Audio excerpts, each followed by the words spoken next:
Organic chemistry का हम postmortem करते हुए इनऑर्गेनिक का यानी सेकेंडरी केमिस्ट्री को बहुत अच्छी तरह देख रहे हैं। पास पेपर के सारे इंपॉर्टेंट सवाल। Which of following is not aromatic. तो देखो यार, बेंजीन तो है एरोमेटिक, नेफ्थेलिन भी एरोमेटिक है और पायरिडीन भी एरोमेटिक है। तो नॉन एरोमेटिक एक ही बचा और वो है 135 हेप्टाट्राईन। तो नॉन एरोमेटिक कौन हो जाएगा? 135 हेप्टाट्राईन।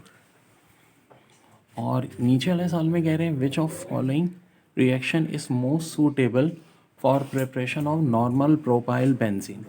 अब देखो, ये जो फ्रिडल क्राफ्ट होते हैं इनके नतीजे में बेंजीन और अल्काइल ग्रुप बनता है। अब इस अल्काइल में मिथाइल भी हो सकता है, इथाइल भी हो सकता है, प्रोपाइल भी हो सकता है।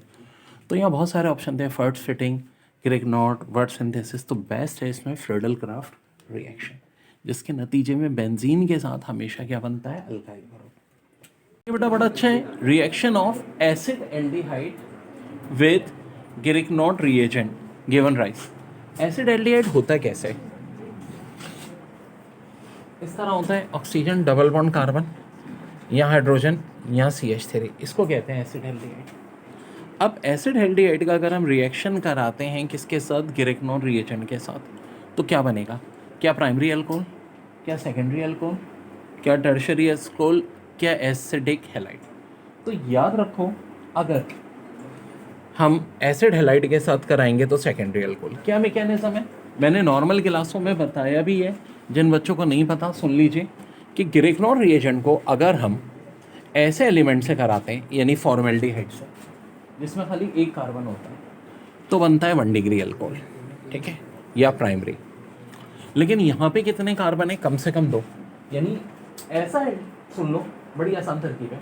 अगर फॉर्मेल्डिहाइड हो तो प्राइमरी अल्कोहल, और अगर कोई भी एल्डिहाइड अदर देन फॉर्मेल्डिहाइड हो तो सेकेंडरी अल्कोहल, जैसे कि मौजूदा केस में 2 डिग्री ना, क्योंकि 2 कार्बन तो 2 डिग्री।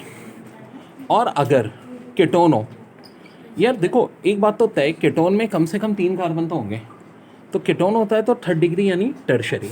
तो मौजूदा केस में ऑफकोर्स एसिड एल्डिहाइड का, ठीक है, एल्डिहाइड लेकिन फॉर्मेल्डिहाइड नहीं। तो जब भी any aldehyde other than formaldehyde तो क्या बनेगा? Secondary alcohol.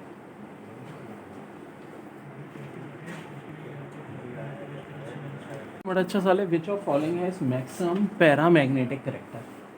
अब यहाँ जो कंपाउंड दिए हुए हैं Mn+2, Fe+2, Zn+2 और Sc+3, ठीक है जी। तो यार मैक्सिमम करेक्टर होता कब है पैरामैग्नेटिक? जब सारे अनपेयर्ड इलेक्ट्रॉन हो और क्रोमियम ग्रुप में होते हैं जिसका एटॉमिक नंबर 24 है। तो यहाँ क्रोमियम तो नहीं दिया हुआ, तो हर वो चीज़ हो जाएगी जिसमें 24 इलेक्ट्रॉन होंगे। अब मैग्नीज में 25 इलेक्ट्रॉन होते हैं यूजुअली, +2 का मतलब है 23, तो ये तो नहीं होगा। आयरन में 26 होते हैं, +2 का मतलब है 24, ऑफ कोर्स ये होगा। चूँकि both A and be all of them वाला ऑप्शन नहीं है तो यही होगा। वैसे बाकी भी देख लो, जिंक में 13 नंबर है, तो +2 का मतलब होता है 28, जो कि ऑफ कोर्स नहीं होता। स्कैंडियम +3 का मतलब होता है कि 21 में से 3 और कम कर दो 18, तो ज़ाहिर है वो भी नहीं हो सकता था। तो जनाब इसमें से कौन था हमारा? सिर्फ क्रोमियम, ठीक है। याद रहे, पैरामैग्नेटिक की बात है, पैरामैग्नेटिक जब सब अनपेयर्ड इलेक्ट्रॉन हों और वो क्रोमियम में होते हैं, 24 नंबर होता है। तो देखो बेटा, आपसे सिर्फ फंक्शनल ग्रुप पूछ रहे हैं। OH, खाली एक OH, इसका मतलब है अल्कोहल, खाली एक OH अल्कोहल। देखो ये बेसिकली कार्बन होते हैं, 1 2 3 4 कार्बन, और ये 5, तो ये पेंटानोल था। वैसे यहाँ देखो, ऑक्सीजन और दोनों तरफ कार्बन तो कीटोन, ऑक्सीजन और दोनों तरफ कार्बन तो कीटोन।